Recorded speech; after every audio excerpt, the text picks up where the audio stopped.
Thursday Night Football. The Los Angeles Chargers are on the road taking on the Las Vegas Raiders. My best bets are on the way. What's going on? My name's Austin from Calling Our Shot. Let's dive into a recap from how we did last week in Week 14. An all-right week for us. A 5-4 week, continuing on to a 21-8 run. Up a little bit over a half a unit. Not the best week for us. I'll still obviously take a profitable week any day we can get it. But we did have a couple injuries in there. Justin Jefferson got injured. We also had Tyreek Hill got injured, although I don't think either of them probably would have hit their lines regardless. But a 5-4 week. Let's continue hopefully this winning week. We've now had 3 straight winning weeks. Let's continue that. Now, normally on Thursday Night Football, this video will be posted on Wednesdays. However, let's be honest, this game is not great, and there's been tons of injury news, which we'll kind of be diving into some of those guys and who I think picks up the slack for those teams, but this is why this video is being live a little bit later on. We will have a couple more videos, though, live for NFL Sunday. Those probably be posted on Friday and Saturday. We also have some NFL games on Saturday, too, so definitely stay tuned for all that. Make sure you don't miss out on any of it. Hit that subscribe button. Don't miss out. Also, there is a free square on Sleeper right now for Devontae Adams to get 1 yard. Take advantage. It's only for new users that sign up using our code COS or the link in the description. You get that.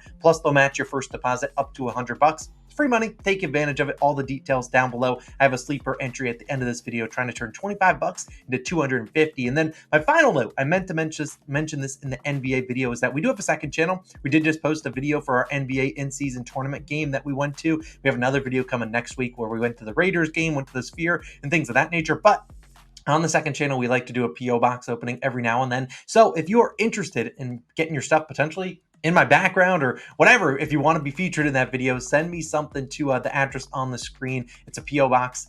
I'll open it probably on the 20th. So try to get your stuff there by the 20th, and I'll open it. And if it's you, if you put a note in there, I'll shout you out, read it, or if you want. And it's a good time. We did one P.O. box opening. Had a lot of fun traction that you guys sent me some things. So definitely, if you want to send me anything and everything, if you watch the P.O. box opening video from on the second channel, I got a ton of random stuff. So obviously, it's only, I know a lot of people probably won't send me things, but it's only for the people that want to. But it's obviously your guys' things, whatever you want. All those details are down below in the description. I appreciate it in advance for anyone that sends me things. Like I said, I'll record that video probably on the 20th, so make sure you get your stuff here by then, and then we'll obviously post that video probably right around Christmas time. But let's dive into our 2 picks today. That's what you came for. I probably rambled on too long for a lot of you guys, but first pick is going to be a Los Angeles Chargers receiver. It's Quentin Johnston. I really like his over 27.5 receiving yards, -115 on DraftKings. Now, I'd play this up to about 31.5. It's not that I think Johnston can't get above that and get 40, 50 yards. Just think, if you're playing 1 unit for something like that, I think that's a better value. If you want to ladder him up and take him for 50 plus, I think there's a chance you could get that done. Now, Johnson obviously is a Chargers wide receiver. And last week he played a lot of snaps, played 88% of snaps, the most of his so far his rookie season. And last week we saw him turn in a pretty good game. 3 receptions, 4 targets, 91 yards. Did have a 57 and 22 yard reception on back-to-back plays. That was right at the end of the game. They had 2 drives. One drive they scored their only touchdown on, and then the drive right after that they went like 6 plays, 7 yards. Easton Stick fumbled it in that one. So we saw them have success throwing the ball to him. And while I'm not saying this is the guy that is going to go off and have a massive day, we look at the Chargers. This is a team banged up. Justin Herbert out for the year. Keenan Allen out for tonight. I imagine he's back next week, but we'll see. And Josh Palmer is returning, who has missed it several weeks in a row. So while Keenan Allen goes out, Josh Palmer will come in here, but he's not going to absorb all of Keenan Allen's workload. And Easton Stick, they honestly, we're going to see what he's capable of. Now, last week in the second half, when really Justin Herbert got injured late in the first half, he was all right. He wasn't, the best QB I've ever seen, far from that. But I still think he had a good connection with Quentin Johnston. And I can't imagine him going away from him. I mean, heck, the Chargers season is basically over. They're not making the playoffs, especially not with Justin Herbert. So I think at the end of the day, this feels like a game where the rest of the season, we see what we have in Quentin Johnston. This is a guy I'm not saying wasted. We used a first round pick on. And look, you got to get the ball in his hands. I know Justin Herbert and Quentin Johnston struggled this season to kind of get on the same, rapport. He's a rookie wide receiver. That's going to happen. But Johnston is, a big play guy, but also just a guy you want to get the ball in his hands. He has a 17-yard reception or longer in 4 of his last 5 games.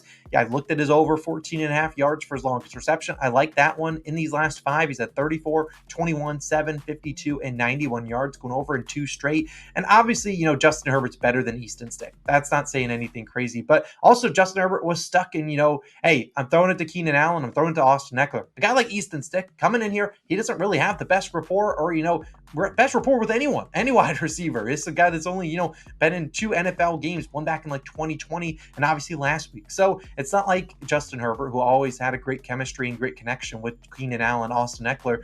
You're going to see Quentin Johnston and Easton Stick and the rest of the guys kind of trying to figure it out tonight. So I really think this is a great guy. He's 6'4", runs a sub 450 40-yard dash. I can't imagine they want Easton Stick hanging out in the pocket and just taking hits from Max Crosby if he plays or the rest of the Raiders. I imagine they get the ball out and out of his hands quickly. That probably goes to guys like Quentin Johnston who have the lead speed to have breakaway potential. I mean, they just haven't done that a ton this season, but maybe they do that tonight. So Quentin Johnston, all it takes is one catch, and I think you get that done, but I'll take his over 27.5 receiving yards. Now, my second play is going to go to a guy on the other team. I really like his name.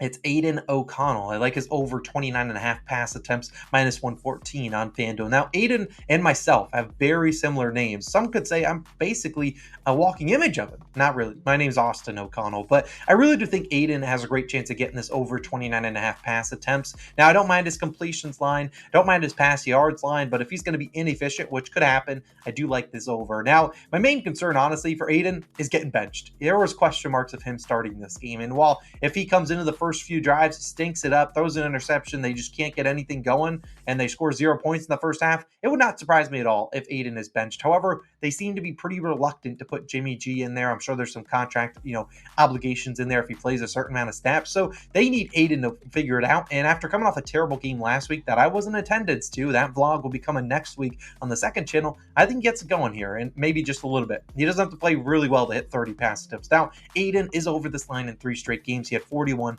33, and 32 pass attempts. In these 3 games, the Raiders have ran 59, 58, and 53 total plays.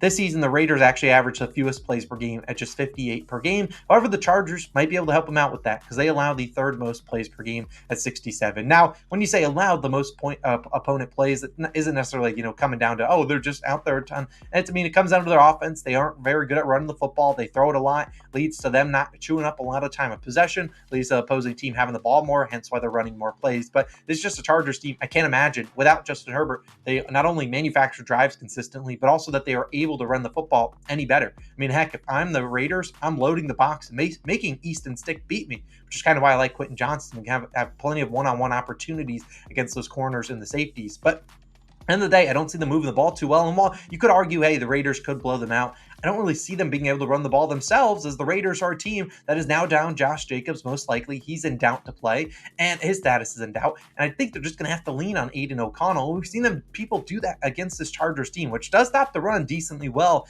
but they can't stop the pass. They allow the 5th most passing attempts in the NFL at 36.9 per game. On the road, that jumps up to 38.3. 10 of 13 quarterbacks to face them have hit this line.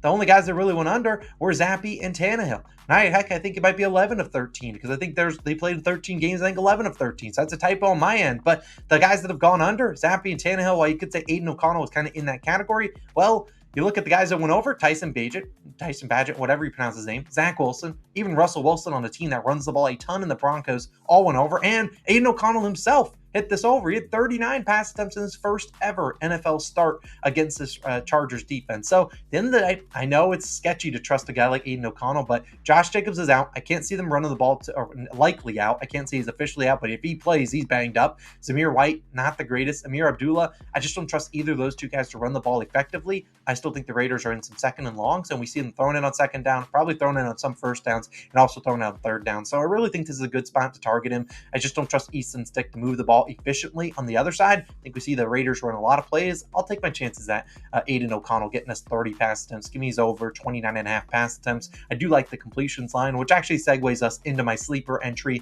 A reminder, they have a Devontae Adams free square, him to get 1 yard. Make sure you sign up using our code COS or the link in the description. You get 100% deposit match up to $100. But you look at this sleeper entry, a couple legs that I did consider and already talk about. Quentin Johnston's in there once again. Aidan O'Connell, they didn't have pass attempts, but I like his completions too at 19.5. I think they kind of go hand in hand. Then the other two, Austin Eckler receiving yards and Michael Mayer over in receiving yards. I like both of their two matchups. A lot of people aren't Eckler tonight. I don't mind his regular over, whether it's receptions or receiving yards. And Michael Mayer going up in a great matchup against this Chargers defense that really struggles against tight ends. But either way, throwing $25 on that to turn into $240. If you want to tail me on sleeper and you could throw in that free square for Devontae Adams, you can certainly do that. But that's what I'm rolling with on Sleeper. But those are my favorite picks of the day. Two favorite picks. A reminder, our NBA Best Bets video is live. Our Ladder Challenge Day 1 is live. And a reminder, if you want to send me anything to my P.O. Box and be featured in that Christmas P.O. Box giveaway or video, that'll be linked all down below in the description. I'll also put it in the pinned comment. Appreciate it in advance to anyone that sends me anything. A lot of you guys sent me a ton of things last time we did it, which I think was in September. So we're doing another one for Christmas time. Should be a lot of fun. Should have a bunch of fun things to give away, to look at. And if there's anything super cool, I'll give it away potentially, or probably throw it up in the background. But it's Austin signing out. You guys have a wonderful Thursday night. I'll see you guys back on Friday with some more NFL plays for Saturday, and then we'll have a video on Saturday for some plays for Sunday. Have a great day. See you in the next one. Peace.